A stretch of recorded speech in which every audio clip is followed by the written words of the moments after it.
Bueno, pues en primer lugar, gente, bueno, buenas tardes a todos, gracias por venir. Y un montón de compañeros y amigos y conocidos que nos acompaña el director general, Patricia Sánchez, que esté esta tarde con nosotros, además por el apoyo continuo a las actividades que realizamos en el archivo. Bueno, vamos a continuar con una nueva entrega del ciclo de investigadores de cuenta, en la que los estudiosos de fondo de nuestro archivo comparten más generosa con todos nosotros los temas y avances de su expertise. En este caso nos acompaña un joven investigador, Francisco Martínez López, que nos viene a hablar de los votos Cervantes, familia y cautiverio en el reino de Murcia tras la caída de Orán en 1708. Y hace unos meses en este mismo ciclo, el profesor Julio Muñoz nos habló de otras víctimas de este casi olvidado desastre militar, como fueron los centenares de refugiados chilenos huyendo a Murcia desde la plaza Oraní. En este caso vamos a conocer la otra cara de la tragedia. El incierto y vivísimo destino de los abundantes prisioneros murcianos que fueron esclavizados y quedaron en poder de la regencia española después de esta caída de Orán. Como saben, que era una plaza fortificada española que llevaba justo 200 años en el poder de la monarquía, pero conquistada por las tropas del cardenal Cisneros en 1508 y justo 200 años después, entonces fue la Guerra de Secesión Española, pues fue tomada por las tropas argentinas, que a su vez dependían del Imperio Otomano. Más allá de Cervantes, cuyo cautiverio se ha convertido en el referente más conocido del Mediterráneo moderno, traído además recientemente a la actualidad a la nueva película de Alejandro Amenábar, existían miles de hombres y mujeres cuyas experiencias permanecen en gran medida invisibles. Pero, y esto es interesante, que no cayeron en el olvido de su familia, hicieron todo lo posible para conseguir su rescate, alentando, de este modo y de forma involuntaria, uno de los más vivos negocios del Mediterráneo desde los siglos XVI a XVIII, el de los secuestros cometidos por corsarios de ambas orillas, es decir, Cartagena también fue en determinada época una base empresaria, y alentando su siguiente negocio esclavista. Este no es un enfoque es el que viene a hablar de Juan Francisco Martín. ¿Qué papel desempeñaron las esposas, padres y demás familiares en este proceso? ¿Cómo se articularon las ayudas para lograr el rescate de los cautivos o aliviar la situación familiar? Junto a la labor fundamental y más conocida de los padres redentores, fundamentalmente los mercedarios y los sanitarios, encargados de realizar rescate y auxilio espiritual y materiales, intervinieron como actores esenciales de la familia, que movilizan recursos económicos, redes sociales y estrategias jurídicas en defensa del centro. A través de historias de vida concretas de mujeres cautivadas, Juan Francisco pone el énfasis en las personas silenciadas, analizando el papel central de la familia en el cautiverio y en el rescate, así como las consecuencias sociofamiliares derivadas de la muerte de quienes no regresan. En este estudio se apoya principalmente en la documentación del Archivo General de Denuncia y Presidencial, complementada con fondos procedentes de archivos nacionales y científicos de representantes, lo que permite situar esta trayectoria individual en un marco más amplio de la monarquía hispánica. Es un proceso mucho sustancial a la realidad sociopolítica y militar del Mediterráneo. Bueno, Juan Francisco Martínez se graduó en Historia por la Universidad de Murcia, de carrera, en la rama de humanidades, también máster en formación de postgrado, máster en Historia. Sus producciones científicas y participación académica se articulan en torno a los estudios de los cautiverios en el reino de Murcia durante la Edad Moderna, con especial atención a la dimensión familiar de las redes sociales implicadas. Ha publicado diversos artículos en revistas como Alberca, el Museo de Lorca, Radix, la revista de investigación didáctica de la Universidad de Murcia, otro Cadero, revista de historia moderna y contemporánea de la Universidad de Cádiz. Actualmente contratado por doctoral en el programa de doctorado en Geografía e Historia de la Universidad de Murcia, integrado en el grupo de investigación seminario de familia y identidad. Lleva investigando con regularidad en los fondos del Archivo General de Historia Provincial de Murcia, realmente lo que se refiere a su propio fondo notariales, para la elaboración de su tesis desde hace casi 10 años, ¿no?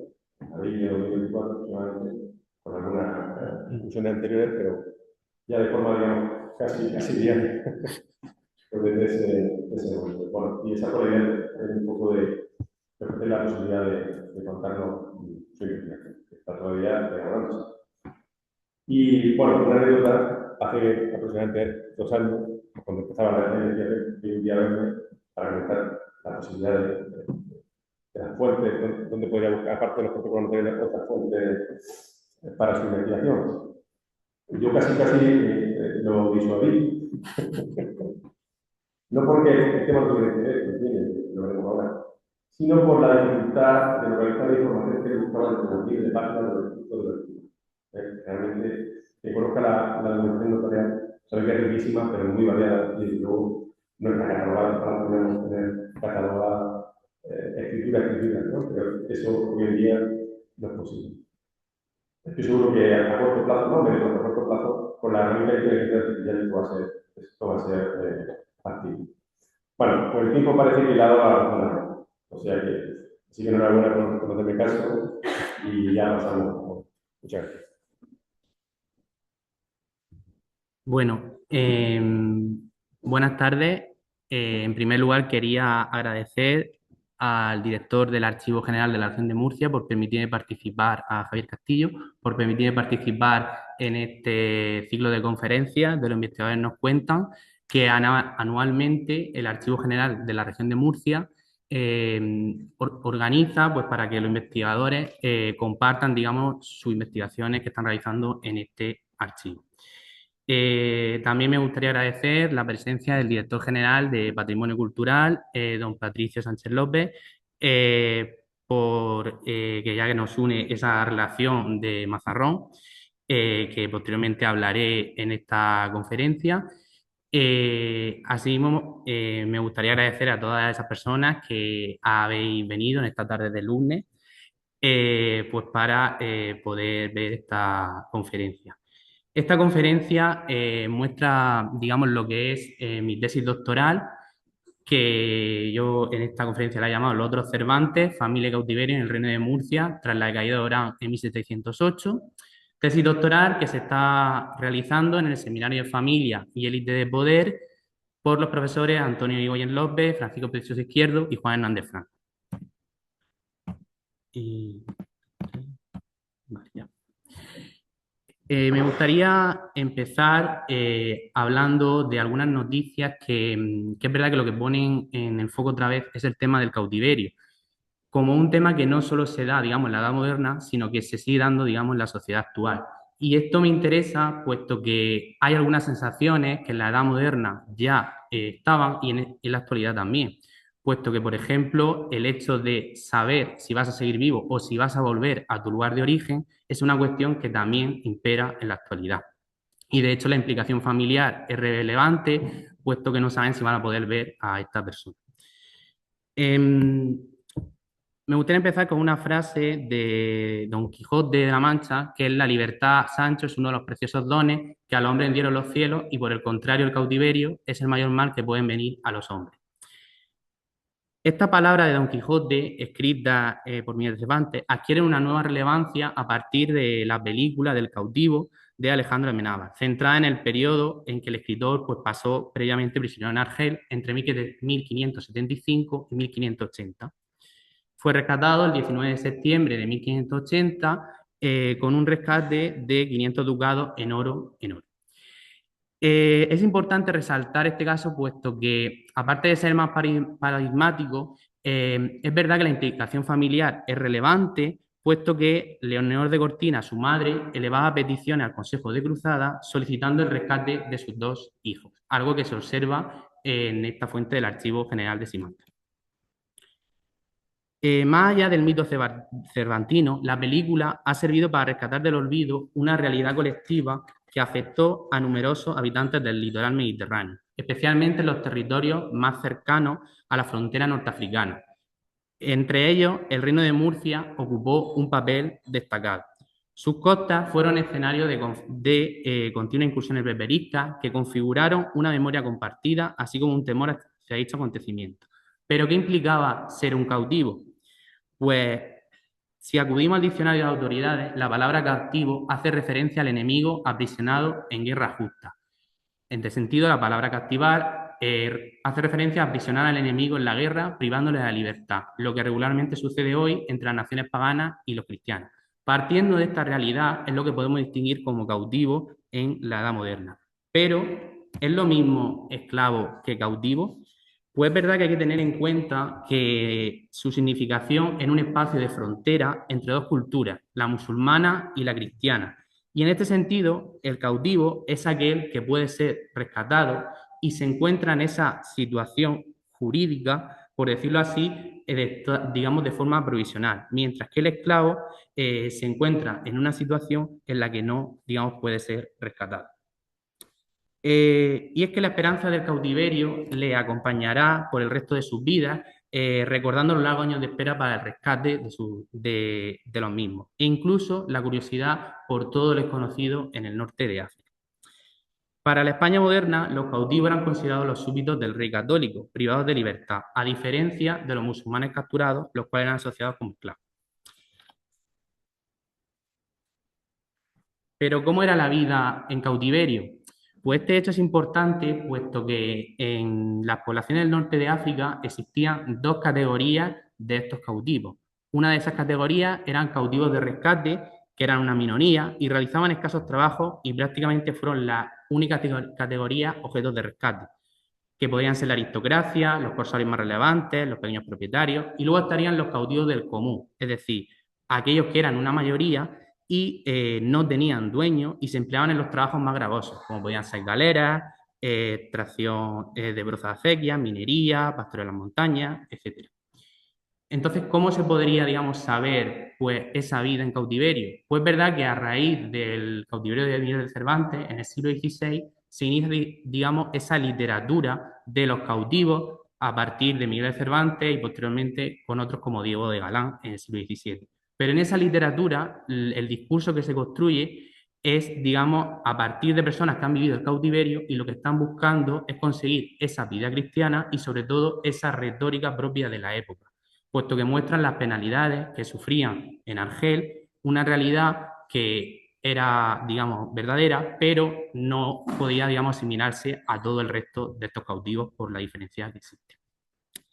Posteriormente, pues, también me gustaría hablar del tema de la comida, puesto que a finales del siglo XVII hay una preocupación por parte de los padres redentores, pues por asistir, digamos, a estas personas y se construyen 5 hospitales en Argel.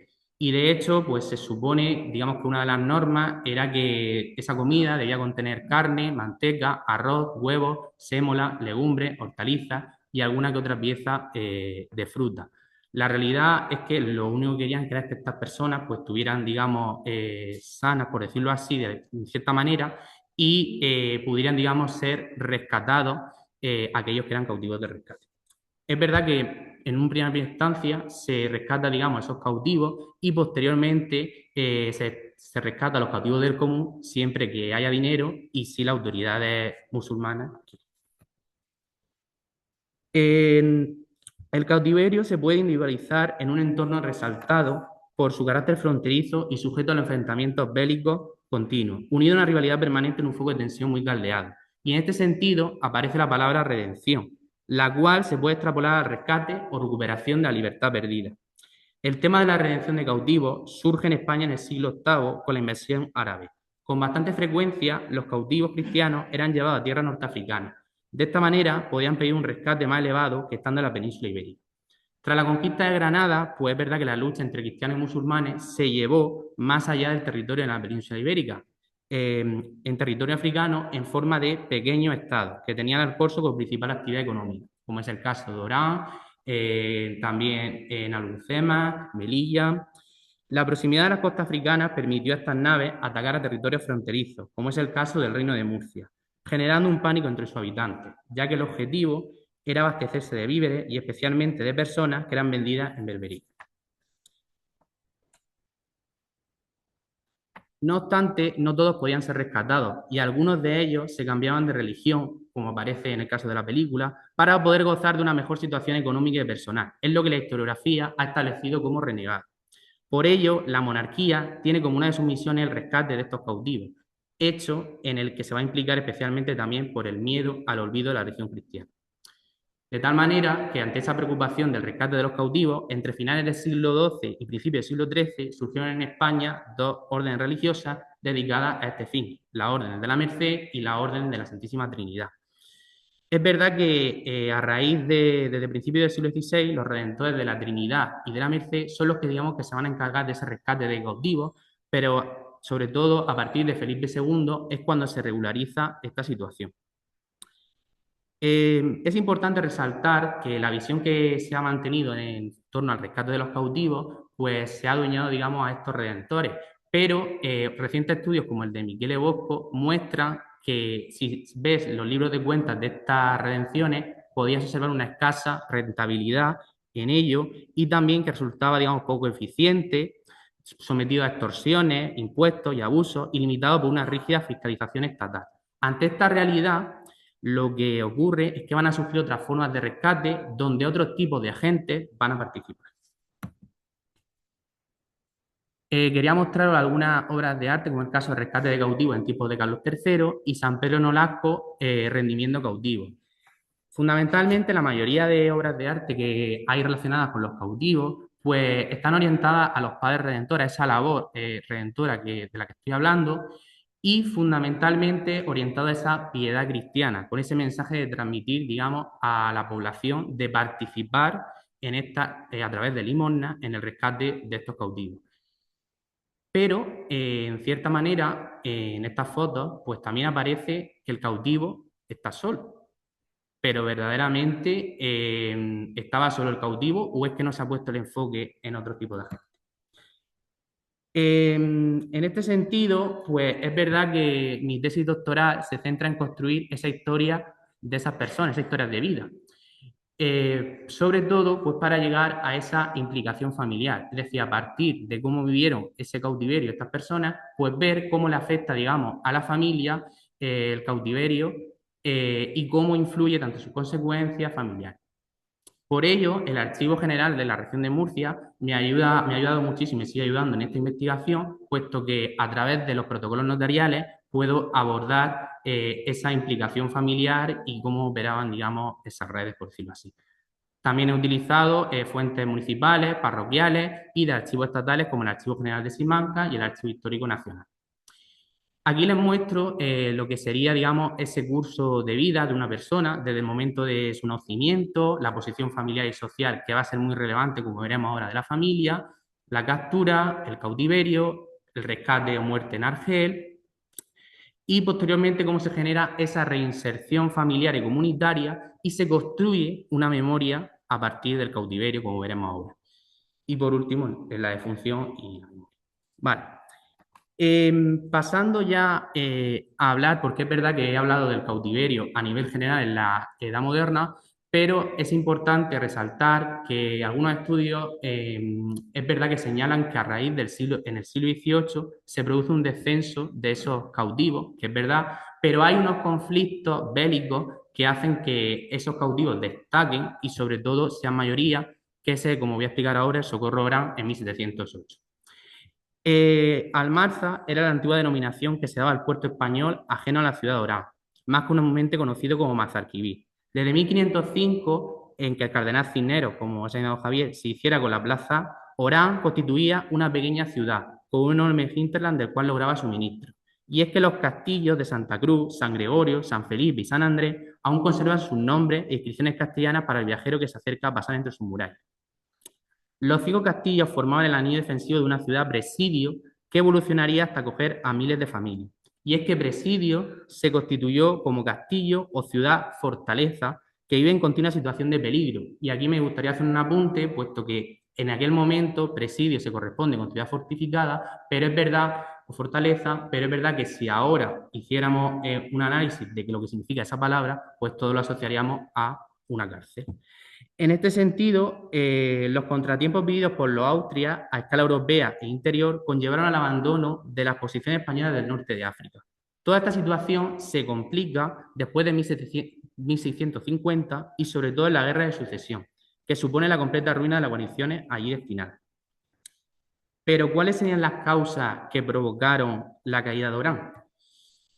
Este momento histórico supone un cambio en las relaciones entre ambos lados del estrecho. A raíz de la pérdida de Gibraltar en 1704, la ciudad se ve expuesta a los ataques aliados y a la presión turca, sobre todo a raíz de la etapa final del sitio en la primavera de 1707, cuando los turcos redoblan la presión ayudados por técnicos extranjeros. Es importante apreciar que también esa relación que se establece con Orán y el Reino de Murcia es a raíz de que Cartagena va a tener una relación importante con esta plaza a finales del siglo XVII y una relación intensísima, como abordó Julio David Muñoz en su conferencia.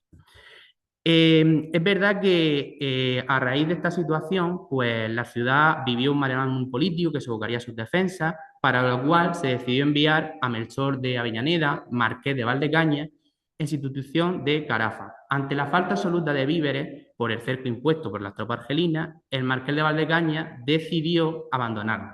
Sin embargo, una guarnición decidió quedarse a defender las fuerzas exteriores en el presidio de Orán, que cayó en manos de los moros el 20 de enero de 1708.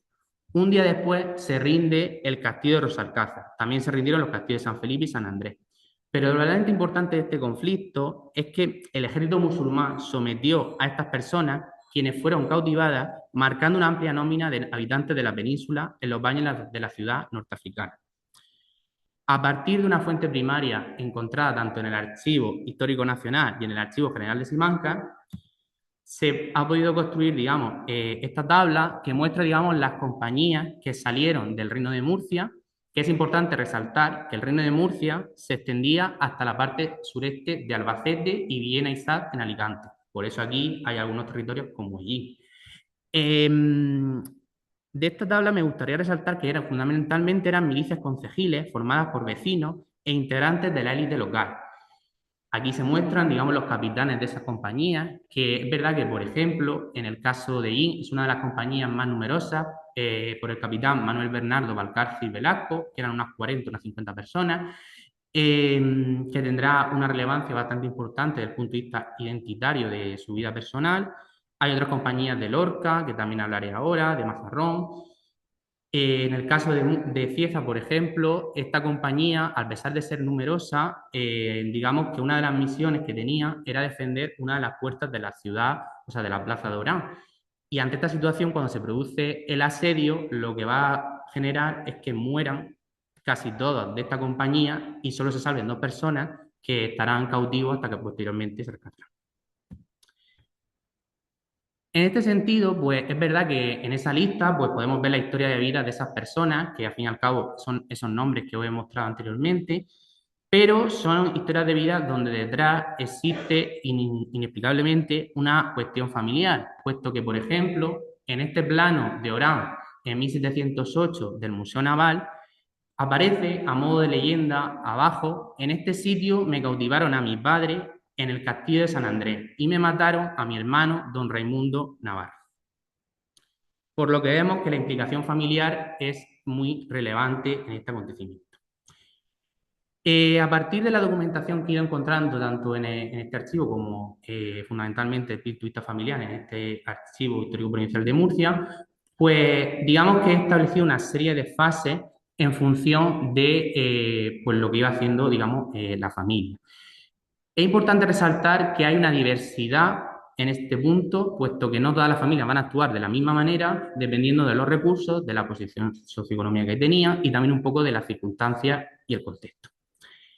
Pasando a hablar de la economía familiar del cautiverio, pues es verdad que puede definirse como el conjunto de estrategias económicas, sociales y relacionales que las familias de los cautivos activaron para hacer frente a la captura de uno de sus miembros, desde el momento del apresamiento hasta su rescate, muerte o retorno.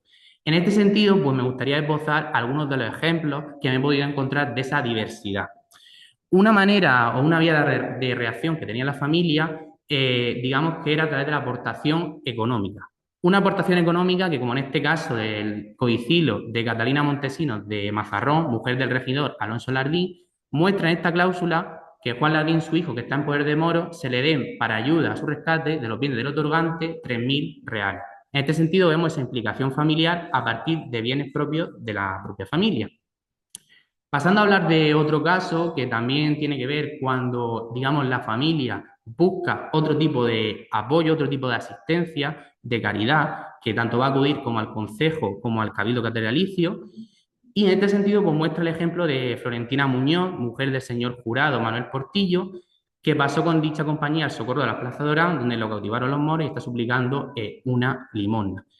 En este sentido es importante resaltar el papel de la mujer, puesto que ante la ausencia normalmente del marido o del hijo, que son los que van a ir en estas compañías, ellas son las que van a gestionar, digamos, lo que es la familia y también todas las acciones que van a llevar a cabo pues, para rescatar a esa persona. Otra vía diferente e importante, puesto que se da mucho en el siglo XVIII, es el canje. El canje, fundamentalmente, es el intercambio de un cautivo cristiano por un cautivo musulmán, normalmente retenido en galera o presidio de la monarquía hispánica. En estos casos fueron con frecuencia las propias familias, las esposas, las madres o los parientes cercanos quienes impulsaron el proceso, movilizando redes personales y sobre todo recurriendo a la vía administrativa para solicitar en Madrid la libranza de un moro concreto en el que efectuar el trueque. Aquí os muestro un ejemplo de Cartagena, de Antonia del Río, mujer de Sebastián de Cervantes, que estaba cautivo en la ciudad de Argel, que digamos que está dando un poder a José de los Ríos para que le traiga a Ansa, que está en el puerto de Santa María, para realizar, digamos, ese intercambio para poder recuperar a Sebastián de Cervantes. En este sentido, se muestra también la dificultad para llevar a cabo ese intercambio y la necesidad también de una persona pues, para que volviera. Otra vía sería sobre todo importante, que es el tema de que en decreto de octubre de 1717 es verdad que la monarquía establece que para todas estas personas que han estado cautivas en el Socorro de Orán, pues se les destine la cuarta parte del sueldo vencido en cautiverio. De tal manera que esto va a provocar que muchas de estas personas estén dándoles poderes para intentar recabar este sueldo, que es el caso de este poder firmado en la ciudad de Argel a 7 de abril de 1715, donde Baltasar de Villalba, que es uno de los cautivos por excelencia, puesto que fue el último gobernador de la Plaza de Orán, y de hecho moriría en Argel, puesto que no pudo ser rescatado, aunque lo intentó mucho su familia, y en este sentido pues se muestra ese poder que da al padre Fray Francisco de Quesada, religioso y predicador de la Orden de San Agustín, pues para que parezca ante su majestad e intente recabar ese sueldo. Por último de esta fase, me gustaría resaltar que esa movilización familiar también es importante a la hora de enfrentarse, digamos, a otro tipo de gestiones ante los reales concejos, en particular ante el Consejo de Guerra, con el fin de obtener ayuda económica destinada al rescate. La concesión de estas cantidades, tanto de la posición social y del servicio previo del cautivo a la monarquía, como del estado de las arcas reales, era algo que era bastante importante en este sentido. Aquí se muestra el caso de Jaime Colas, maestro escopetero cautivo en Argel, y es importante resaltar, digamos, la posición del oficio de esta persona, puesto que es algo muy relevante que la monarquía va a tener en cuenta a la hora de destinar esos reales, ese sueldo. Y como Joaquín Aguilar, su mujer, digamos, declara haber recibido de la Real Hacienda 2.227 reales y 20 maravedíes de vellón, lo que muestra esa intervención parcial del Estado en la financiación del rescate. Por eso es importante esa posición de la familia y esa movilidad que no todas las familias pueden desarrollar. Pasando a hablar de otra fase, en este caso, ¿qué pasa cuando esa persona vuelve o muere en Argel? En este sentido, en esas consecuencias sociofamiliares, pues una de las más evidentes es como en el caso de Juan Lardín Montesinos, que muestra esa enfermedad que padecía tras volver de Argel y no poder pasar a la corte a recibir lo que su majestad ha sido servir de librarle, y le da un poder a Pedro Carrión, compañero suyo y vecino, que estuvo cautivo con él en Argel, pues para que intente recabar ese sueldo. Digamos que una de las consecuencias también más evidentes es la pérdida patrimonial que pueden tener algunas de estas familias, como es el caso que les muestro de Cartagena de Gabriel Galindo. En este caso de Gabriel Galindo, pues sobre todo se muestra cómo la familia tiene que vender las partes de casa que tienen en el barrio del Molinete de esta población heredada de Ginés Galindo y de Isabel Vicente, sus difuntos padres, y cómo le está dando, digamos, sabiendo que ha llegado la Santa Redención de la Nuestra Señora de las Mercedes, pues le está, digamos, generando esta libertad a través de la venta de esta casa, cediéndole la casa a los padres redentores.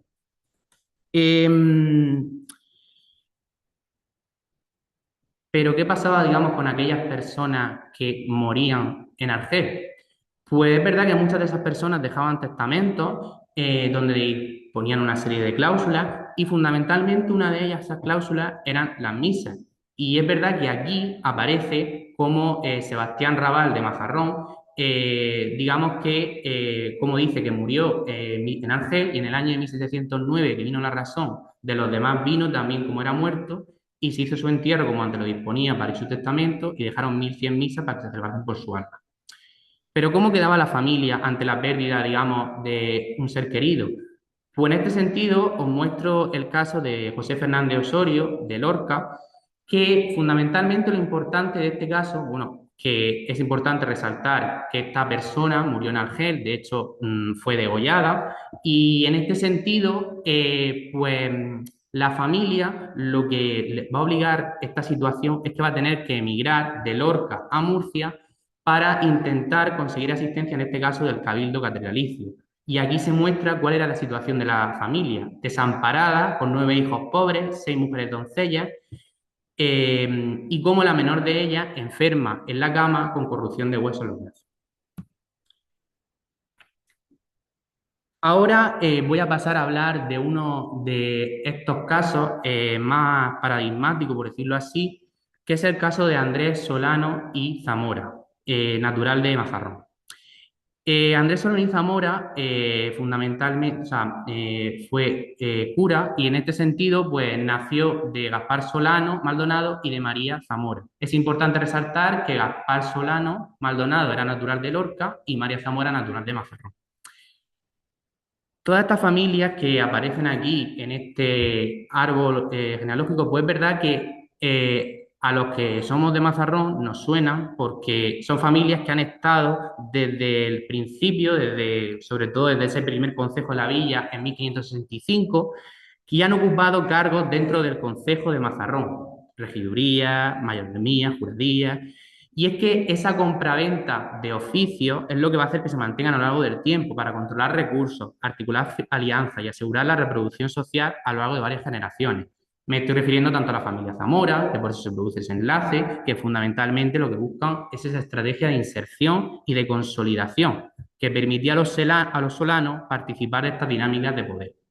De esta unión, pues nace tanto Andrés Solano como Patricia Solano, Gaspar Solano, que también fue sacerdote, Juana Solano y Magdalena Solano.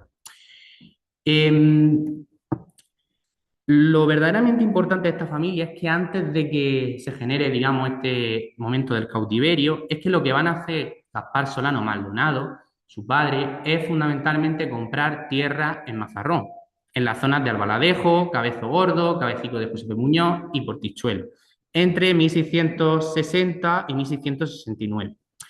Y es que en esta compra fundamentalmente aparecen testigos como Paredes, Zamora, Granado, que sobre todo muestran esas redes clientelales de las que he dicho anteriormente. Un hecho importante que es que junto a la tierra la familia muestra una economía diversificada. Y es que el 13 de agosto de 1668 Gaspar Solano vende un esclavo llamado Giuseppe por 3.300 reales. Y ese mismo día adquiere una jávega de pescar por idéntica cantidad que la compró de José Moreno Molero, cura que fue de la iglesia parroquial del Señor San Andrés. Años más tarde, en 1675, pues la barca vuelve a circular y es vendida por 2.500 reales. La consolidación del patrimonio se refuerza en épocas siguientes, puesto que hay un hecho bastante importante en 1683, porque adquieren una casa de morada en la parroquial de San Andrés, que será la casa, digamos, de esta familia y donde estarán los solanos y se convertirá en ese espacio doméstico de referencia del linaje, donde se articulan relaciones familiares y patrimoniales y donde permanecen los solanos en los años siguientes. Por último, quería hablar de una cuestión que es la fundación de capellanía. Y en este sentido, una capellanía era un instrumento que permitía vincular patrimonio, carrera eclesiástica y memoria familiar, tanto porque incluía la celebración de misas por el linaje como la subsistencia material de los clérigos familiares. Y esto es importante porque es a finales del siglo XVII, en 1692, 1694, 95, cuando se están ordenando tanto Andrés Solano Zamora como Gaspar Solano Zamora. En este sentido, van a fundar dos capellanías, pues para mantener, digamos, esa posición social de la familia y para darle, digamos, ese poder tanto a Andrés Solano en un primer momento, en esa primera capellanía, y en la segunda capellanía a Gaspar Solano.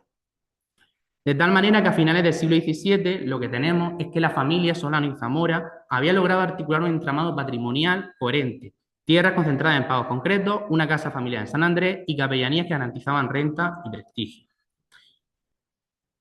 Un hecho bastante importante que para mí es como si fuera un presagio, porque Andrés Solano Zamora es importante que cuando él se ordena, lo que ocurre es que lo tiene por oposición el tema de, o sea, Molina y Lorquí y también el curato de San Francisco Javier.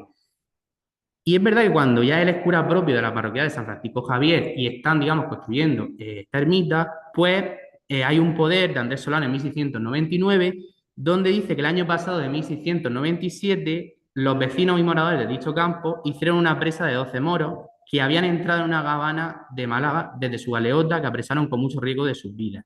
Y su majestad, por esta situación, lo que hace es donarle 360 ducados más o menos por este servicio que estaban haciendo. Ellos, lo que optan, estos vecinos, es por donar esta cantidad para la construcción de la ermita de San Francisco Javier. Y de este sentido, pues forman parte, digamos, de este proceso. De hecho, hay un poder a José Díaz de Alba, fabriquero, para que recabe, digamos, esta cantidad. Aquí les muestro, digamos, los cargos que tuvieron tanto Andrés Solano Zamora como Gaspar Solano Zamora. Me gustaría resaltar que fundamentalmente en el caso de Gaspar Solano Zamora, él fue cura de San Andrés Apóstol y esto es importante puesto que en este momento sabemos que San Andrés Apóstol, digamos que es donde estaba, digamos, el marqués de Villena y en este sentido eran, digamos, nombrados por los marqueses, por lo cual esto revela una posición bastante importante de esta familia. Durante los años 1705 y 1707, el reino de Murcia se configuró como un espacio fronterizo de primer orden. La proximidad del antiguo reino de Valencia, mayoritariamente alineado con la causa astrocista, transformó la región en una zona de permanente tensión. Y en este sentido, Andrés Solano va a ser capturado en 1706 mientras ejercía como capellán de las milicias de Molina y Mazarrón en la defensa de Alcantarilla. En ese sentido, lo que muestra fundamentalmente es un discurso religioso que tiene una función principal. Todos conocemos el caso de Luis de Bellúa y Moncada, de obispo de Cartagena, que ha estudiado muy bien a Antonio Yrigoyen López, y en este sentido, pues es verdad que muestra esa sensación de, pues de una persona que organiza milicias, que financia compañías, que dirigió la movilización social, pero es verdad que hubo otra serie de personas que también participaron de esa movilización social y en este caso muestro el caso de Andrés Solano. Él fue, digamos, hecho prisionero lo que es, digamos, una semana antes de la batalla de Huerto de las Bombas, en lo que es la contraparada, y fue llevado a Orihuela.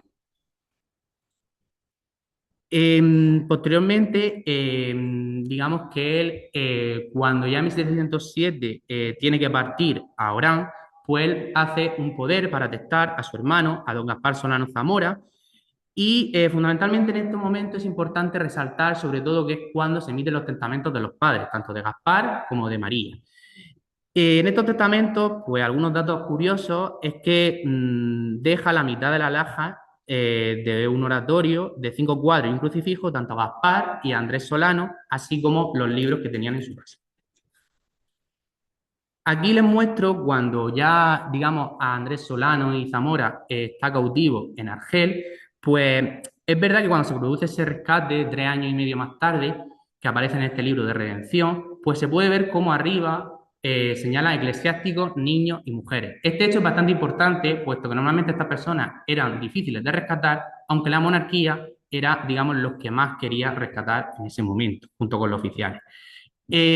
Aquí se muestra pues, que es natural de Mazarrón, la edad que tenía de 40 años, el tiempo que estuvo en cautiverio, y sobre todo dice lo que pagaron por su rescate, que eran 1.000 pesos, ayudándose con 800 por el excelentísimo obispo de Murcia, que puso en las arcas de redención del convento de dicha ciudad.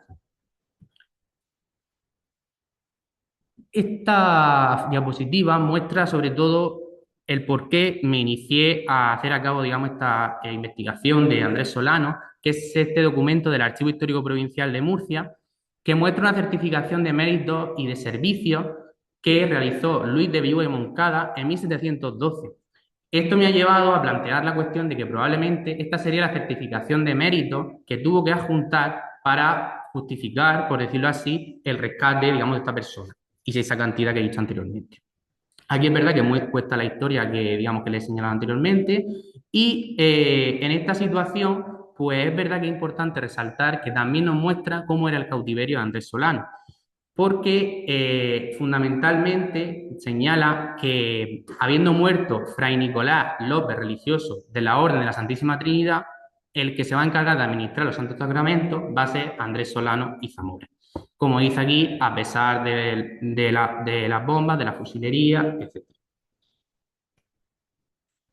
¿Qué ocurre cuando Andrés Solano y Zamora vuelven? Pues es verdad que una de las consecuencias más evidentes en este caso es la solidaridad y esa comunidad que van a desempeñar tanto Gaspar Solano y Zamora como Andrés Solano y Zamora.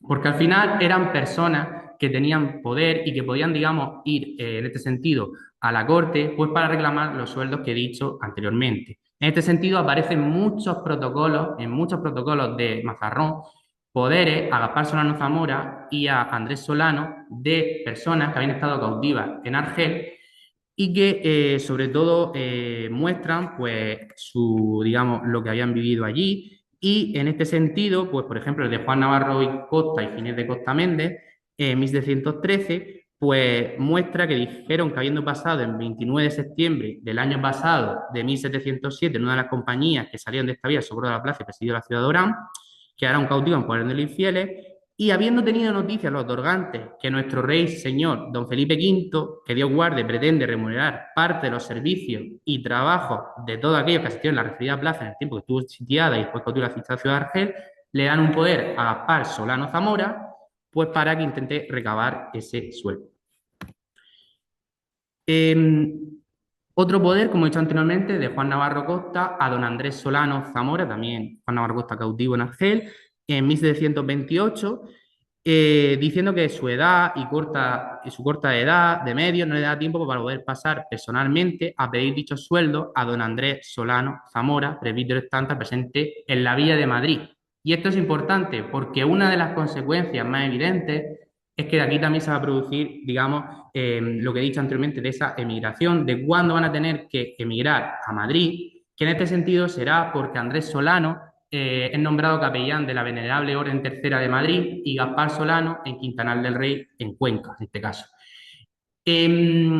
Fundamentalmente, al tener, digamos, una posición bastante importante, no solo, digamos, que van a reclamar aquellos sueldos de estos vecinos que estoy señalando, sino que también van a intentar conseguir, por decirlo así, como es el caso de esta fuente del Archivo General de Simancas, de Andrés Solano Zamora, donde cuenta, digamos, toda su historia y que fundamentalmente señala que ha contraído por lo que suplica su majestad, se digne su real piedad como la ha practicado con los demás eclesiásticos que en cualquier tipo han ocurrido. Es decir, está señalando que a otros eclesiásticos ya le han pagado esta parte. El problema es que en este momento Andrés Solano y Zamora, como veremos, en ese 12 de junio de 1728, un año más tarde es cuando él hace un poder para testar a Gaspar Solano, pues para que intente conseguir ese sueldo. Y en este sentido, como dice aquí, cura parroquial de la ciudad de Quintanar del Rey, lo importante es que Gaspar Solano, meses más tarde, moriría en Quintanar del Rey. Ante esta situación, el testamento no se pudo ejecutar, de tal manera que en el testamento de Gaspar Solano aparece una cláusula que señala que se intente recabar ese sueldo que le están debiendo a Andrés Solano, que fundamentalmente se trataban de 10.680 reales de vellón, que era lo que él reclamaba. En este sentido, pues lo que va a pasar es que esa cláusula, ante la, digamos, ausencia de su hermano, va a recaer en su hermana Juana Solano Zamora. Juana Solano Zamora, quien estaba casada con Pedro Granada, en aquel momento estaba viva. Juana Solano Zamora lo que va a hacer es dar un poder a Manuel Antonio Freire, procurador de Reales Consejos de Su Majestad en la Villa de Madrid, pues para que intente conseguir este dinero, declarándose que es la única heredera de los bienes que quedaron por fin y muerte de don Gaspar Solano. Como he dicho, eran de 10.600 reales. Finalmente, consiguieron una parte de ese dinero que se consiguió gracias a la intervención de un comerciante de Cartagena, Augencio Francés, que sobre todo muestra cómo finalmente solo se consiguieron 4.200 reales de vellón, lo cual muestra y corrobora que solo la cuarta parte del sueldo era lo que destinaban finalmente. Aunque es verdad que aquí sería un poco más, pero más o menos es esa cuarta parte. ¿Cómo acaba, digamos, la historia de este Andrés Solano y de su familia? Pues es verdad que el último protocolo, o sea, el último documento que me he podido encontrar, pues es verdad que es de una venta real de María Arenas y don Gaspar Solano a Josep Paredes. Como he dicho anteriormente, estas personas, digamos que son descendientes de Magdalena Arenas y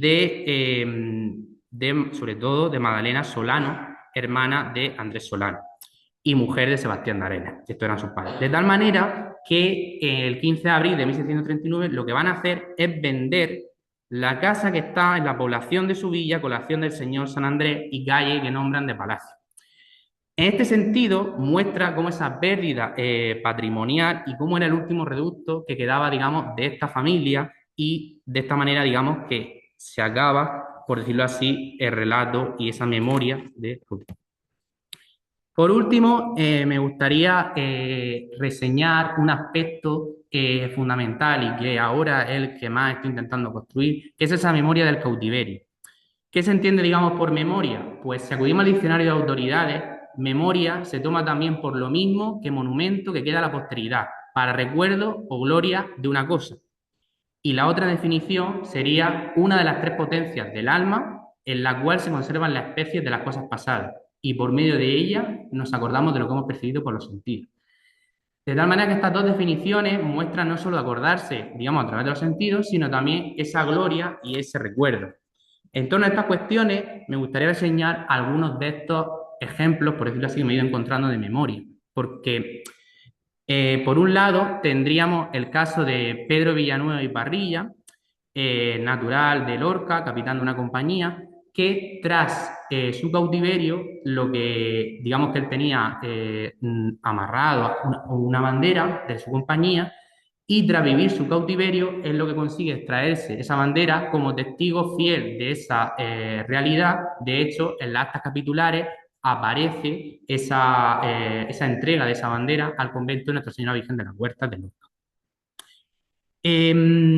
Otro caso importante es el de José Fernández Osorio, que he comentado anteriormente, porque en este caso lo que se muestra es que la familia, años más tarde, un descendiente de esta familia, que probablemente era el nieto de José Fernández Osorio, por intentar entrar al concejo, como te voy a demostrar su hidalguía, lo que va a hacer va a ser recoger muchísimos documentos que muestran no solo el pasado glorioso, por decirlo así, de la familia, sino que está, digamos, rememorando ese cautiverio. De hecho, cuenta cómo a su antepasado lo cautivaron en Argel y se apoya en testigos, es decir, se está apoyando en personas que vivieron el cautiverio junto con este familiar y cuentan, digamos, esa historia. Por último, me gustaría también reseñar que esa memoria también se aprecia, por ejemplo, en lo que es, digamos, en la portada de la iglesia de la Merced, cómo aparecen, digamos, esas cadenas que hacen referencia, digamos, a ese cautiverio, a esa misión que tenía la Orden de la Merced y posteriormente dentro también se conservan algunas obras de arte dedicadas a esta cuestión. Para terminar, me gustaría resaltar, sobre todo, dar las gracias al personal del Archivo General de la Región de Murcia, porque es verdad que sin su inestimable labor no podía estar desarrollando esta investigación y que sobre todo son unas personas con una gran calidad humana.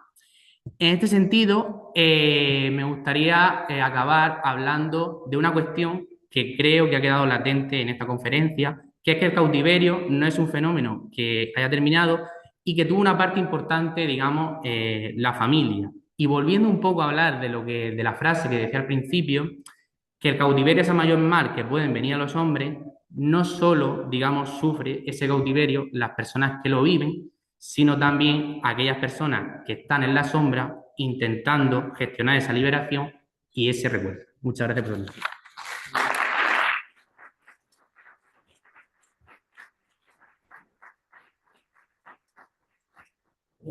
Muchas gracias por esta interesante conferencia, por seguir la el tiempo. Y bueno, ahora vamos a un pequeño turno de preguntas. Si alguien de los presentes quiere preguntarle, hay un montón de temas muy diferentes que nos han planteado y tenemos un micrófono por ahí para quien quiera romper el hielo. Gracias, nada más. Voy a terminar de preguntar.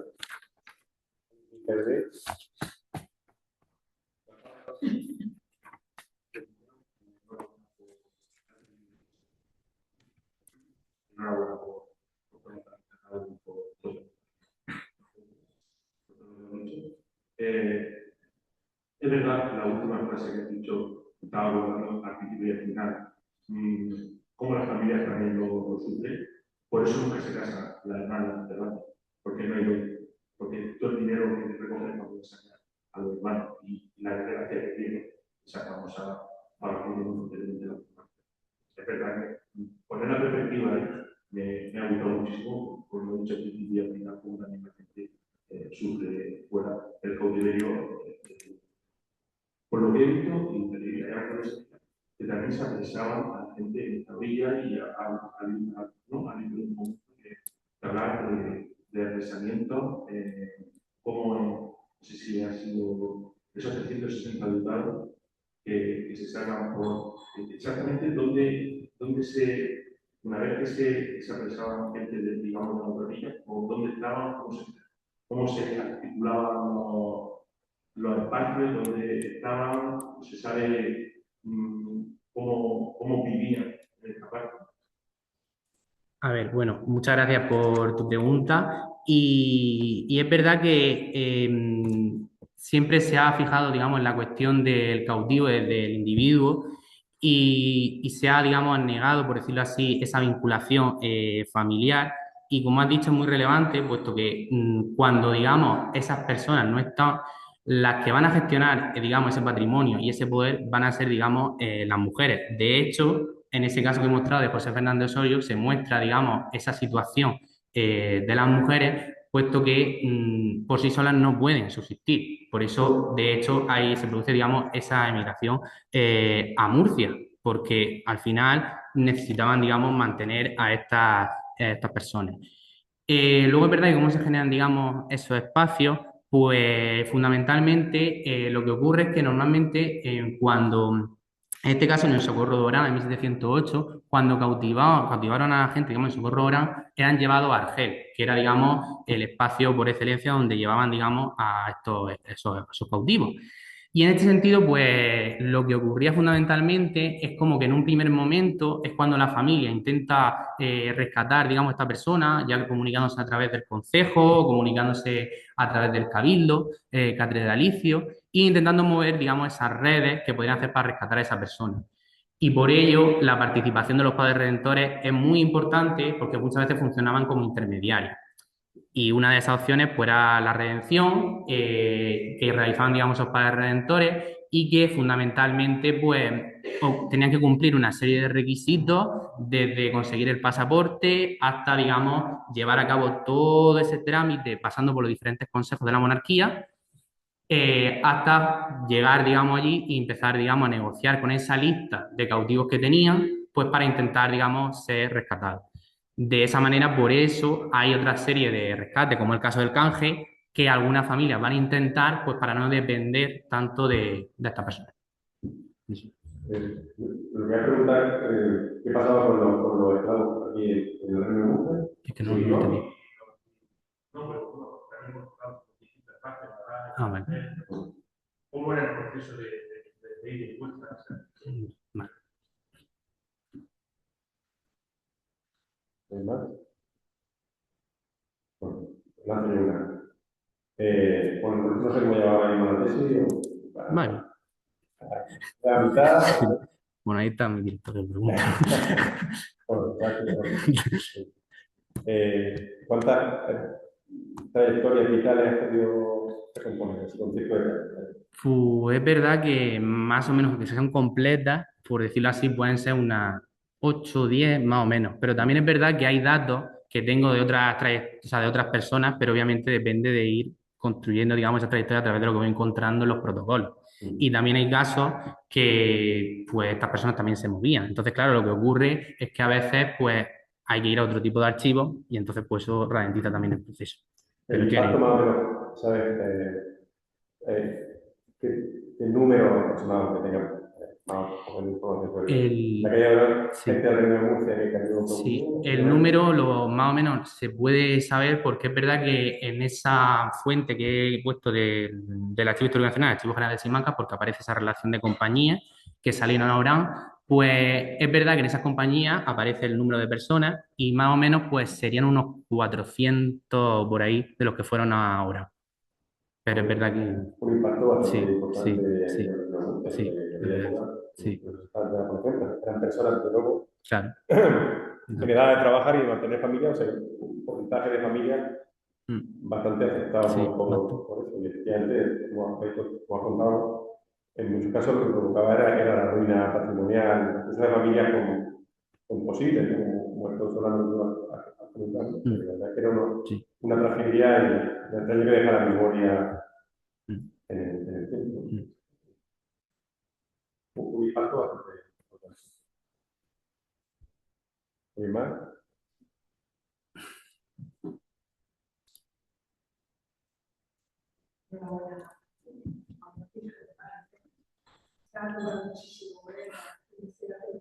Bueno, es una pregunta muy iluminada, entrada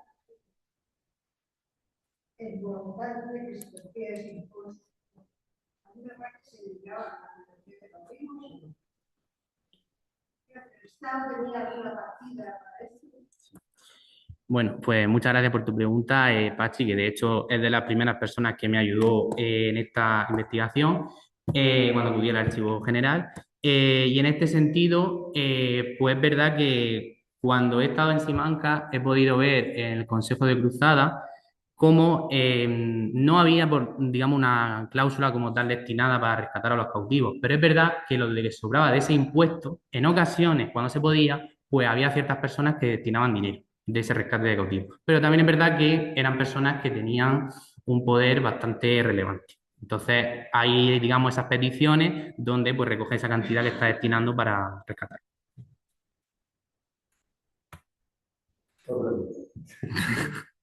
El papel de los intermediarios, ¿no? Mm, Aparte de los padres redactores, digamos que era su oficio y demás, toda esa serie de procuradores en la corte que han ido viendo y demás, claro, ¿hasta qué punto hemos visto que la CONAC aplica un porcentaje de los salarios no percibidos por esta gente, que al final estamos dependiendo de la monarquía allí, ¿no? Era su salario como soldado? ¿Hasta qué punto todos estos intermediarios, hemos visto, mercaderes, procuradores en la corte, en realidad lo que hacen es consumir parte estas cantidades que estaban en principio destinadas a rescate? Si tú has hablado antes de los 10.000 mm, reales, que al final se quedan casi en 4.000, sí, al final son estos intermediarios los que en parte se benefician de este negocio sí. tan penoso. ¿Sí? Yo creo que sí, porque es verdad que en la mayoría de los casos siempre tienen que recurrir, digamos, a un intermediario para conseguir, digamos, ese dinero. Pero es verdad que es una cuestión que todavía no he abordado en lo que es mi tesis doctoral porque hay una variedad en ese sentido de intermediarios, pero fundamentalmente eran personas que tenían una relevancia pues, importante, tanto procuradores, como en este caso de Andrés Solano, y fundamentalmente, pues es verdad que eran, por decirlo así, personas en las que la familia podía depositar, digamos, su confianza. Entonces, realmente, digamos que conseguían ese dinero, pero que estaba muy justificado por lo que había dispuesto la corona. Entonces, ahí había una normativa, que es la que señalaba anteriormente, que era bastante importante en ese sentido, puesto que articulaba lo que se debía pagar a esas personas. Mm. Y ya, la última. Vale. ¿Cuándo decae este negocio, digamos, en el Mediterráneo? El mundo habla a finales del siglo XVIII, pero está más o menos claro. Pues es verdad que en el siglo XVIII, fundamentalmente, si se acude por ejemplo, a los casos de los padres redentores, la mayoría de los rescatados provienen del Socorro de Orán. Y hay cautivos, porque hay cautivos de otras serie de cosas, de una presa de moros, etcétera, pero es sobre todo a finales del siglo XVIII cuando cuando finalmente se hace, digamos, esa paz con Argel y en este sentido, pues ya, digamos que acaba esta cuestión, ya no hay tantos cautivos y sobre todo también hay una preocupación por acabar, por llegar así como este negocio que has dicho. Entonces, a finales de... Lo cual es súper relevante, aunque no nos demos cuenta, por ejemplo, toda la costa mediterránea estaba absolutamente despoblada hasta el final. O sea, que cuando realmente empieza a poblarse, hoy los sitios que hoy nos parecen tan masificados de gente, en realidad no vivía casi nadie, precisamente por el miedo a los piratas. Entonces, Sí. esa expansión de una parte de toda la costa, Matarrón, el campo de Cartagena, ese poblamiento ya a partir del siglo XVIII, y sobre todo el XIX, gracias precisamente a que termina este peligro, ¿no? De hecho, en el caso que he mostrado de la ermita de San Francisco Javier, ahí es muy relevante porque incluso en la construcción de esa ermita hay una participación de una serie de moros pues, para ayudar a construir esa iglesia. Entonces, en esa función que estás diciendo tú de poblar el campo de Murcia, ahí se muestra bastante bien en ese caso. ¿Alguna vez más? ¿No? Yo compro simplemente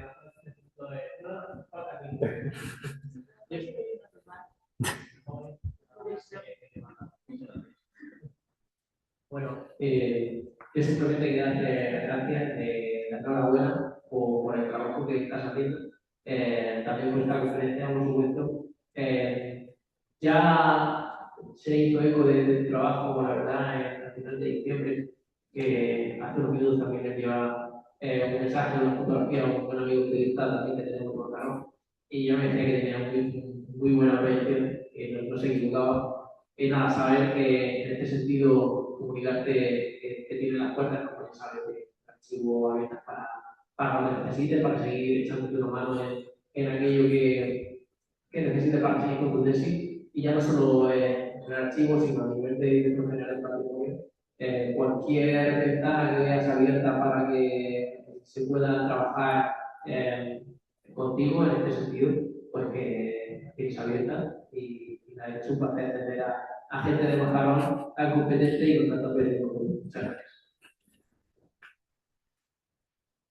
Bueno, pues muchas gracias por asistir. Yo simplemente apuntar darle las gracias de nuevo a Juan Francisco por la conferencia y que el ciclo continúa en la próxima conferencia de Rafael Sánchez, presidente, profesor, sobre